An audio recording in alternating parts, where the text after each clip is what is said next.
Honra e glória ao Deus eterno, ao Deus de Israel, ao Deus que fez o céu e a terra. Eu e minha casa, reunidos em nome do Senhor Jesus, vamos elevar um culto racional a Deus. Amém. Vamos cantar o hino 62 do Inário 4. Hino 62 do Inário 4. Santo é o Senhor Deus dos exércitos. Glória a Deus, santo é o Senhor. Tenho em meu coração real certeza de ir ao céu com Cristo habitar, pois minha sorte e eterna riqueza estão no céu, onde as irei gozar. Quero, ó Senhor, ir contigo ao céu e contemplar teu esplendor. Sei que me darás na eterna mansão grande e avultado galardão. Com testemunho levarei comigo, pois neste mundo manifestarei que Jesus Cristo é o verdadeiro amigo, por quem a paz e a vida encontrei. Quero, ó Senhor, ir contigo ao céu e contemplar teu esplendor. Sei que me darás na eterna mansão grande e avultado galardão.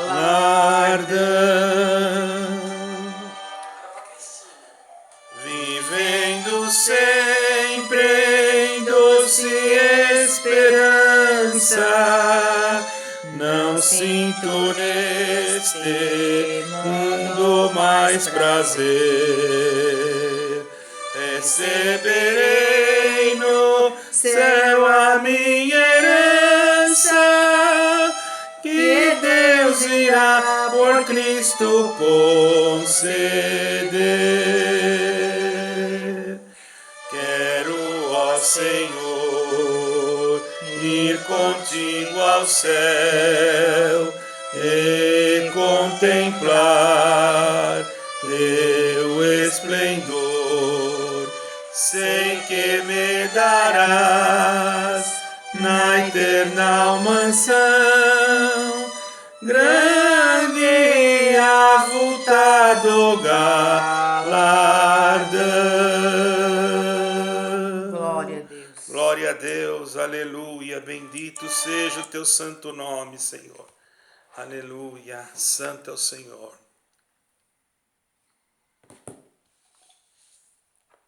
Irmãos, agora com a ajuda de Deus, na oração, o Senhor tem colocado para nós lermos a sua santa palavra. E nós vamos iniciar, fazer a leitura da palavra de Deus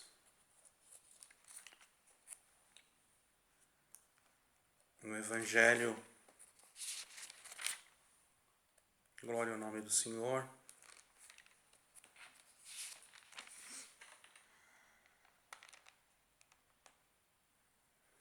O Evangelho de Marcos, Evangelho Marcos, capítulo 16. Nós vamos ler, irmãos, a partir do versículo 9. Evangelho de Marcos, capítulo 16, Iniciaremos a leitura a partir do versículo 9. E Jesus, tendo ressuscitado, lemos com a ajuda de Deus e a guia do Espírito Santo. Perdoe, irmãos. Jesus, tendo ressuscitado na manhã do primeiro dia da semana, apareceu primeiramente a Maria Madalena, da qual tinha expulsado 7 demônios. E partindo ela, anunciou àqueles que tinham estado com ele, os quais estavam tristes e chorando. E ouvindo eles que vivia e que tinha sido visto por ela, não o creram. Depois manifestou-se noutra forma a 2 deles que iam de caminho para o campo. E indo estes, anunciaram-no aos outros, mas nem ainda estes creram. Finalmente apareceu aos 11, estando eles assentados juntamente, e lançou-lhes em rosto a sua incredulidade e dureza de coração, por não haverem crido nos que o tinham visto já ressuscitado. E disse-lhes: Ide por todo o mundo, pregai o evangelho a toda criatura. Quem crer e for batizado será salvo, mas quem não crer será condenado. Esses sinais seguirão os que crerem. Em meu nome expulsarão os demônios, falarão novas línguas, pegarão nas serpentes, e se beberem alguma coisa mortífera, não lhes fará dano algum, e porão a mão sobre os enfermos e os curarão. Ora, o Senhor, depois de lhes ter falado, foi recebido no céu e assentou-se à direita de Deus. E eles, tendo partido, pregaram por todas as partes, cooperando com eles o Senhor e confirmando a palavra com os sinais que se seguiram. Amém. Então, irmãos, aqui está um grande acontecimento, o maior acontecimento da história da humanidade, da história da criação, para a salvação de todo aquele que crer. Um homem que parecia um homem igual aos outros, mas porém nele existia a santidade, porque ele é o verdadeiro homem e o verdadeiro Deus. Por promessa dos profetas que haviam recebido a ordem de Deus de profetizar, porque Deus já havia prometido no jardim que o Senhor haveria de dar ao homem uma oportunidade e fazer nascer da virgem o varão que haveria de esmagar a cabeça da serpente, a qual, através do seu sofrimento, o Senhor Jesus cumpriu esta parte, porque ele foi entregue na mão dos homens, dos malfeitores, para ser ali, irmãos, crucificado por amor das nossas almas. E na sua crucificação e ressurreição, houve para o homem uma esperança, a qual nós aguardamos com muita ansiedade, sabendo que os tempos já estão próximos e que o Senhor breve voltará, não agora para ser crucificado, porque ele já não está mais na cruz, mas ele venceu a morte para dar-nos a esperança de podermos herdar a vida eterna. E nisso devemos meditar todo dia, irmãos, todo momento da nossa existência, porque às vezes pensamos tanto em tantas coisas terrenas, tantas coisas que precisamos, tantas coisas que necessitamos, esquecemos-nos do sofrimento da cruz, quando o Senhor Jesus, dilacerado pelas chicotadas, pelos socos, pelos tapas que ele levou, pelas pauladas que sobre a sua cabeça, com aquela coroa de espinho, ele recebeu. Sabemos, irmãos, que o sofrimento da sua morte foi algo muito difícil, irmãos, para um ser humano passar, porque além dele ter sofrido a morte, sofrido a dor e o vitupério da cruz, ele tomou os pecados da humanidade, de todos os homens, dando para nós, irmãos, uma esperança. Refletimos nesse sofrimento, todas as coisas que ele fez por nós, e muitas das vezes nós não conseguimos perdoar alguém, não conseguimos ter misericórdia de alguém. E ele, sem mesmo ter, vamos dizer assim, que passar por isso, porque ele poderia negar, poderia dizer, não vou passar por isso. Ele poderia, mas ele aceitou o sofrimento e a submissão de sofrer como um homem, sem ter pecados, porque todos os homens estavam debaixo do pecado, somos todos pecadores, porém Cristo levou sobre si as nossas chagas e as nossas enfermidades, como está escrito lá no livro do profeta Isaías. Não me recordo o versículo agora, porém diz assim, ele tomou sobre si as nossas enfermidades. O castigo que nos dava paz, que era para tirar sobre nós o castigo, para podermos nós termos a paz. Ele tomou o castigo sobre si, foi castigado por nós, imolado naquela cruz, mas não como um derrotado, mas como um herói. Porque quem era o homem, ou quem seria o homem que daria a vida por aquele que nem conhece, ou por aquele que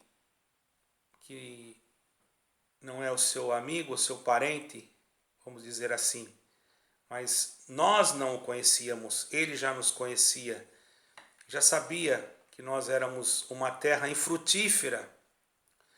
Se nós formos olhar nesse sentido, quem é o homem que investe numa terra que não produz nada? Nós éramos uma terra seca e sedenta, que não produzíamos nada, mas através da sua morte e ressurreição, ele investiu em nós. O que ele investiu? Ele ressuscitou, e quando ele subiu, ele levou cativo o cativeiro e deu dons aos homens. Colocar dons, dádivas celestiais numa terra que não tinha nenhum valor. E fez de nós uma terra. Cada um de nós, cada coração, como um canteiro de obras. Investiu nele a semente da sua palavra. Para que através desta semente, ela frutificando dentro de nós, formaria em nós, irmãos, frutos para a vida eterna.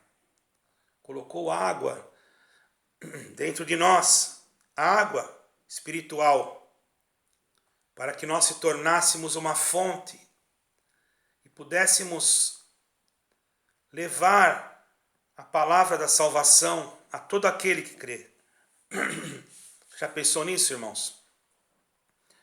Na sua grandiosidade de poder, usar de nós que não somos nada, somos pecadores, fracos e errantes. Mas ele olhou para nós, não segundo aquilo que nós éramos, mas segundo a sua misericórdia. E mesmo sabendo ele que nós somos tão pequenos, ele nos chamou de filhos de Deus. Teve uma parte que ele chamou seus discípulos, apóstolos, e disse, já não vos chamarei mais servos, mas vos chamarei de amigos. Ah, irmãos, alguém aqui no mundo que possa fazer o que ele fez? Fica uma pergunta. Somente ele teve o poder de vencer a morte e o inferno. Somente ele, como nós lemos nesta palavra, em Marcos 16, versículo 9, teve o poder de ser ressuscitado na manhã do primeiro dia daquela semana, de aparecer para Maria Madalena, uma mulher que anteriormente não tinha um bom currículo, vamos dizer assim, mas ele teve misericórdia dela. Aparecer para os discípulos que estavam a caminho de Maús, depois aparecer para todos os outros, e ainda dar, irmãos, uma missão para nós, de irmos por todo o mundo e pregar o Evangelho. Agora fica aqui uma pergunta. Não basta só nós pregarmos o Evangelho com a nossa boca, mas temos que pregar só com a nossa boca? Fica uma pergunta. Temos que pregar não só com a nossa boca, mas com as nossas ações. Não se prega só com a boca. Se prega com ações. Quais são as ações que nós temos que ter na nossa pregação? O que é ação? É o verbo agir. Agir. Quando se age, irmãos, quando se faz alguma coisa, quando se movimenta dentro daquilo que se prega. O movimento da pregação em nós reflete o amor, a misericórdia, o perdão, a humildade. Faz com que nós aprendemos dentro desta interação com o próprio Deus, com as próprias escrituras sagradas, com a leitura, com os estudos, com o conhecimento espiritual que o Senhor vai nos iluminando a nossa mente, de nós podermos entender que não basta apenas pregar, porque muitos dirão naquele dia: Senhor, nós pregamos, nós fizemos isso, fizemos aquilo, mas não agiram conforme o que falaram. Eu tenho que falar do amor, mas eu tenho que praticar o amor.